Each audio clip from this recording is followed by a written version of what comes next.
Welcome back to another video. The noise you hear in the background is the furnace running. The air conditioner is on, so I'm sorry if that's bothersome to you. In an earlier video, I talked about how there can be inconsistency between classrooms in middle schools or high schools because you have different people teaching those classes, and the people who teach those classes are also the people who are grading the homework, the exams, the papers, the projects, and the semester exams. So people or teachers might have different standards, or they might grade differently.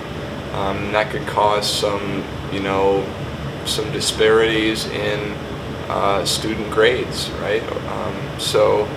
And further, different teachers can weight their grade book differently. Like I could put 40% of my grade book is on homework, 30% is on tests, and 30% is on group projects or something, right? Or I could say it's all on tests, or I could say 90% of it's homework, 10% of it's tests, like whatever.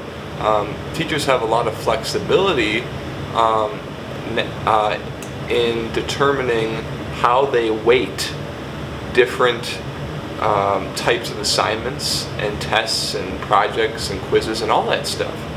So what's right and what's wrong? I mean, how do we have consistency in the grades we give to kids and the feedback we give to kids when it's like the wild, wild west, right? Everyone's doing their own thing. Now, someone might say, well, geez, Stephen, this is just high school, it really doesn't matter, your big test scores, on your ACT, your SAT, blah, blah, blah, like that really is the separating factor. And that might be the case. And if that's true, then how do we better prepare students for those tests? I guess that would be another video. So I guess I want to make a general suggestion about how I think we can have more fair grading across different teachers within a school. And I think this would benefit the teachers and the students.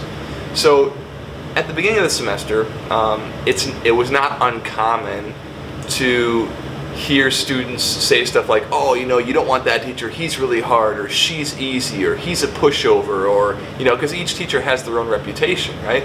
And, kids would, want to get into certain classes because of the grade that they could expect, or they knew it wouldn't be a lot of work or whatever, okay? I guess when you're choosing a class, ideally all teachers would hold kids to the same set of standards. Like if you're in mathematics, you gotta learn these things, right? Or science, or language arts, or a music class, or a history class, whatever. Like we might have different personalities and different methods of presenting, and we might be able to engage the kids in different ways. And for that reason, you might want certain teachers. But in terms of how tough we are and how hard we grade, you would hope that there would be consistency across all of the teachers in that department, or else it would seem to be like a disservice to the kids, right? So how do we remedy this? Well, normally if I'm a teacher in my history class, I grade all the work for my class. Well, what if we have 7 teachers who are all teaching 12th grade history, okay? And what if, on our exams for each unit, or on our semester exam, what if the 7 teachers randomly grade the entire 12th grade history student body?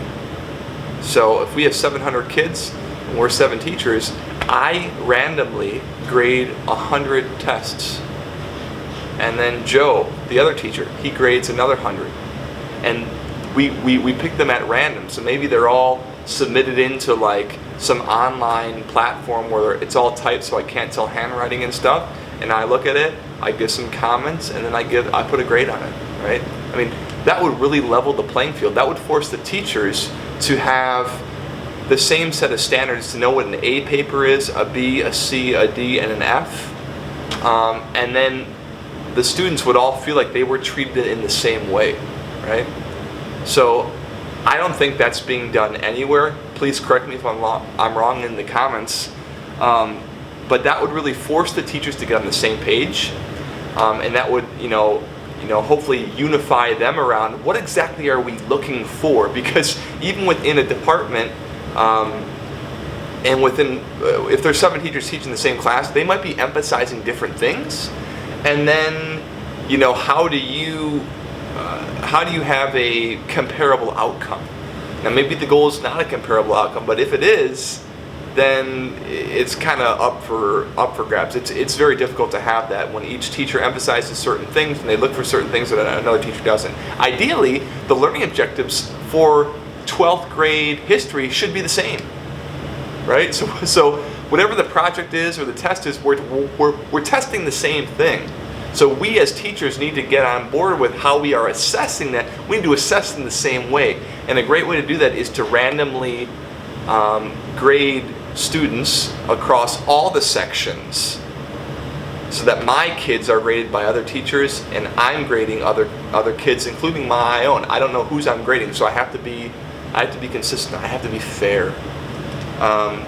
So that's my big idea about how grading can be more fair for students and more honest for teachers. That way a teacher cannot be like, oh, shoot, this is, Susie's paper and her mom's really been on me, so I better kind of give her some more points than she actually deserves, or else I'm going to get pushback, right? That happens, folks. That happens.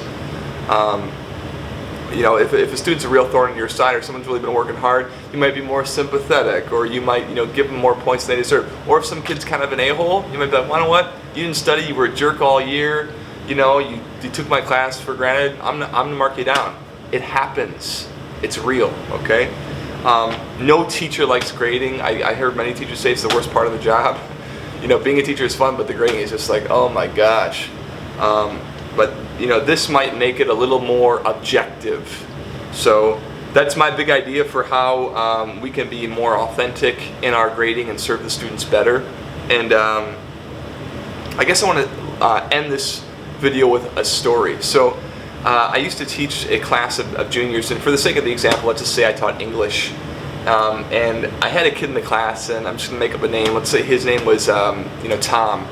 And Tom sat in the front row, and Tom was a really kind of happy-go-lucky guy, funny, always had a smile on his face, cracking jokes, liked life, liked living, wasn't an A student, but was honestly enjoyable to have in the class. And we could, friendly, we could joke, it was a pleasure.